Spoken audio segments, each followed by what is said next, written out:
okay, you get rid of Lukaku, Broja, you're not super wild on. You may be getting another striker. But this Raheem Sterling through the middle, is this the time to try this experiment? I know he's played there before, years ago, on and off, but it's a very different animal doing it at Manchester City. He got on the end of chances, no argument there. He might have even had a hat-trick in the first 25 minutes. But equally, it is kind of destabilizing, isn't it? I mean, are you asking Raheem Sterling to do what Timo Werner should have done, and that's your solution to helping Kai Havertz develop as a center forward?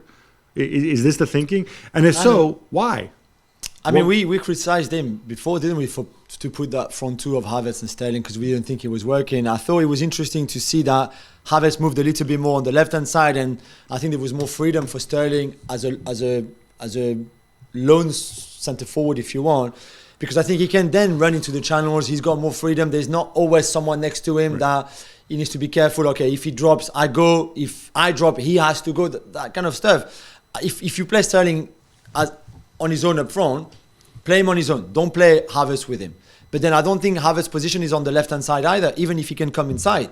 So again, we go back to the drawing board. This is not working. We saw that at Southampton. It worked in patches, but it doesn't work on a full 90 minutes. No. And this is not good enough. Anyway, so put Sterling if you want, but then you have to put the people around him that fit that system. The other element to this is I'm assuming he's going to, if you are going to think in terms of a front three, you're kind of back to square one, because unless you want to put Sterling wide too and have your new center forward or Broja or whatever through the middle, that means playing 3-4-3. Exactly. And then what did you do with Mason Mount? Do you put Mason Mount in the 2? And if you put Mason Mount in the 2, you kind of have to put him with Kovacic. Because if you put Mount and Jorginho, you're going to get overrun. Yeah. It's all these things. It's like bad Tetris. These pieces don't seem to fit together. And I have faith in Tuchel that he's got some brilliant idea that we haven't seen yet. But so far, I mean, other than the Spurs game, we have not seen Chelsea play well this season. They've been so poor. And of course, they have a big London derby at the weekend against West Ham, who, certainly put in a shift, to say the least, against Spurs. Exactly. And, they're not a bad team. So no, definitely not. That's going to be huge on Saturday. I want to touch upon Wesley Fofana because obviously it was a long, protracted transfer with Leicester. Yeah. And I think, in the end, Leicester played it correctly. They got as much as they could for him. This is a guy who you absolutely loved when he came to England. Yeah. And he suffered that really bad injury. He put out a statement saying, look, I didn't talk at all during this whole transfer saga. And I was basically, rubbished by Brendan Rodgers and by the club. Is this just something natural that has to happen for transfer? We saw with Lewandowski. Is this kind of like Lewandowski writ small? Yeah, I mean, he did what he did before, I think, when he moved from Saint-Etienne to Leicester, which was also a difficult one that he pushed for. He was not happy. For example, removing from his Twitter bio or Instagram bio, whatever, that he played for Saint-Etienne or that he played for Leicester to make his point, if you want. I think credit for him for not kicking off in the media and saying, like, I want to move because of this, and that. But he did put those little subtle passive-aggressive exactly. things. And we knew exactly what was happening behind the scenes. The fact that, but I've got nothing against the player pushing for a move. He wanted to join Chelsea and only Chelsea. He wanted to work with Tuchel. He grew up watching Thiago Silva on French television because he was 11 going on 12 when Thiago signed for PSG. So now you can train with the guy and play with the guy who's one of the sort of, not an idol, but someone that you look up to when you were growing up as a centre-back going through the ranks at Saint-Etienne. So I can understand why he wanted that move, and financially it makes a lot of sense for him too. It's Champions League. If he wants to make the World Cup, he's got more chances at Chelsea than at Leicester.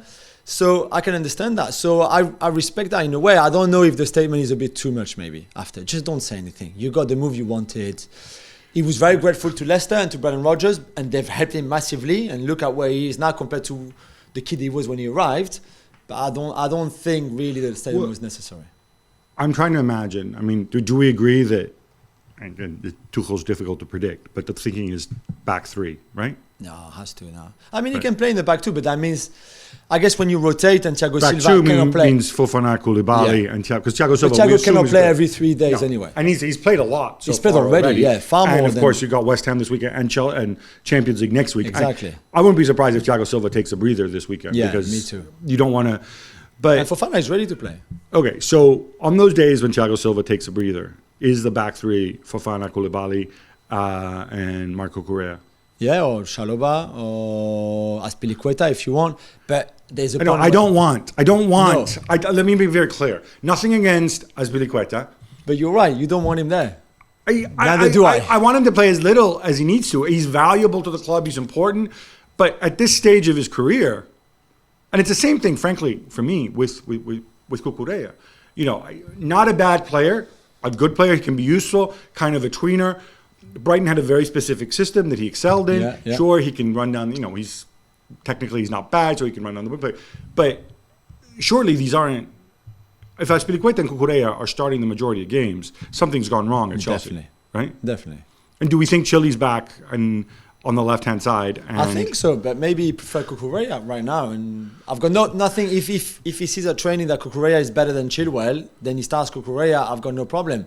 I would rather see Cucurella as a third centre back in a back three than Azpilicueta every single day of the week. I agree with you.